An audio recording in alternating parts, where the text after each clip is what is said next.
How to log in ChatGPT in laptop.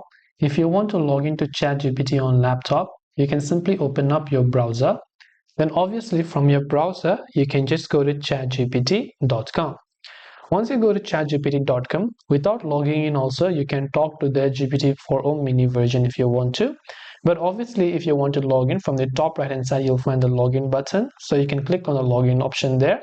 As soon as you've done that, all you have to do over here is simply make sure to enter the email and the password by clicking on the continue button there. And once done, you will be able to go ahead and then click on continue, enter your password and click on continue and log into your account.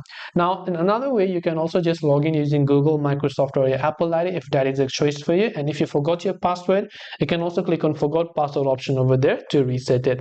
So I hope that this video helped you. If you have got any more questions, feel free to also leave them down in the comments section.